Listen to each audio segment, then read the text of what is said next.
5e capsule sur l'application Plickers. Maintenant qu'on a questionné nos élèves, on va aller jeter un œil sur les résultats. Je vais aller dans la section ici qui s'appelle Reports. J'ai deux options.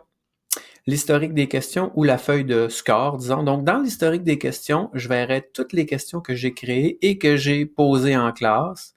Actuellement, ça me donne la date. Ça me dit que le groupe 11 y a répondu, mais c'est normal, c'est le seul groupe que je possède. Si j'avais créé 3 groupes, ça me dirait à quel groupe j'ai posé la question et quels sont les résultats sans me dire quel élève a répondu quoi. Mais quand même, ça me donne des infos. Là où ça devient plus intéressant, c'est dans la feuille de score ici, score sheet en haut. Quel groupe je veux voir? Alors, je vais aller sélectionner ici mon groupe 11. À quel moment? Ben là, je pourrais sélectionner une date. Je vais aller dire que c'était aujourd'hui ou cette semaine ou la semaine dernière ou aller dans une plage établie de vérification. Donc, je vais aller voir aujourd'hui qu'est-ce que je demande au groupe 11 et je vais appliquer. Donc, j'ai mon groupe qui est listé. Billy et Nancy, si j'avais 30 élèves, on les verrait tous apparaître dans la liste ici. J'ai les 3 questions qui ont été posées.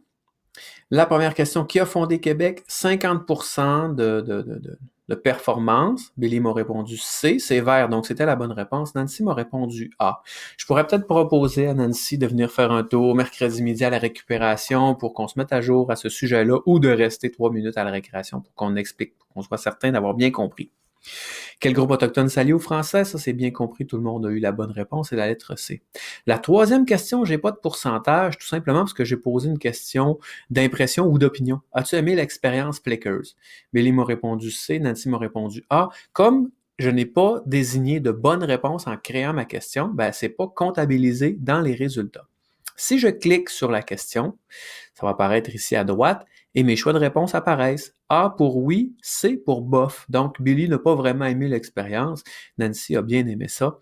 Et j'ai certains détails qui vont avec le tout. Donc, ça me permet rapidement de vérifier la compréhension de mes élèves, d'offrir de la rétroaction rapide, de connaître leurs impressions. As-tu bien étudié pour ton examen? Savais-tu quoi étudier? As-tu besoin de récupération? As-tu besoin de changer de place en classe? Toutes des questions dont, évidemment, auxquelles on doit proposer des réponses, mais on est capable de guider les élèves puis d'avoir des informations assez précises, toujours en considérant que le voisin ne peut pas imiter la réponse d'un autre parce que c'est quand même des codes et puis c'est pas très apparent. On répond librement ce qu'on pense et ce qu'on croit être la bonne réponse. On peut imprimer les résultats du côté gauche ici et même les transformer en feuille de calcul Excel. Ça donne pas un rendu qui est très, très, très joli, mais on peut le retoucher un petit peu puis quand même avoir accès à nos résultats. Pour toute question, vous n'hésitez pas à me contacter, Jean-Pierre Boutin, au poste 1135. Bonne chance avec Plickers.